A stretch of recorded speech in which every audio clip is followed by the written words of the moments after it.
The sport of javelin throw dates back to the Olympics in ancient Greece. The athlete sprints down a runway and just before reaching a line on the ground, hurls the javelin forward. For the throw to count, the athlete can't step over the line, and the javelin has to land point first in the ground. This modern javelin consists of a long hollow tube and a point. The tube portion is called the shaft. The tube is 1.2 inches in diameter. It first goes into a taper machine where forming dies narrow the back end to very specific dimensions. The taper profile varies by model, but has to conform to international rules. After making the exact end of the taper, they slice off the excess tubing.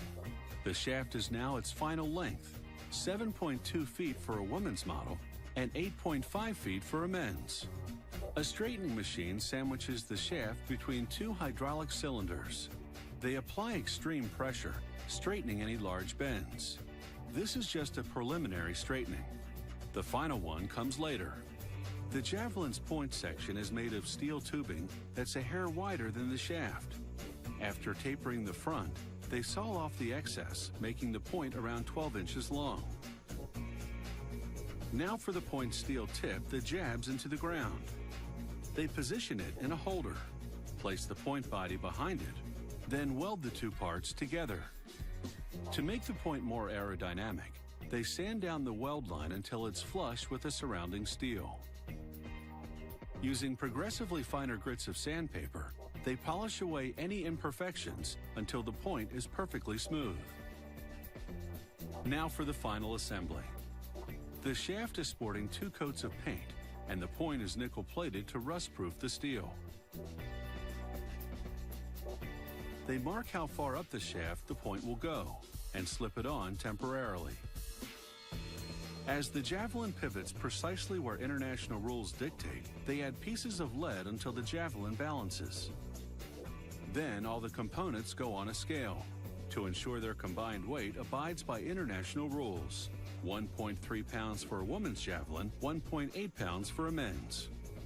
Next, they squirt a little glue inside the point and drop the chunk of lead inside. They drop in some knotted cord and ram it in with a metal rod.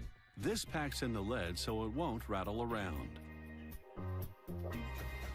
They use glue to adhere the point to the shaft. They drive home the point, so to speak, by throwing the javelin against a lead slab. The force of impact pushes the point into its final position. Now they recheck the javelin's overall weight. If it's underweight, they simply tape some sheet lead to the center of gravity, where the hand grip will hide it. Using a gauge to measure the grip's permissible length, they mark the grip position at the center of gravity, then mount the javelin on a lathe and coat the marked area in glue.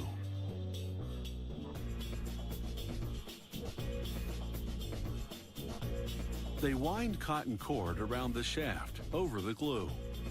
Before cutting the end, they verify the length of the grip with the gauge. They apply 2 decals, one bearing the company name, the other a safety warning. But no seal of approval just yet. The javelin still has to undergo a final straightening. This takes an expert eye and a small hand-operated press to straighten out any bends.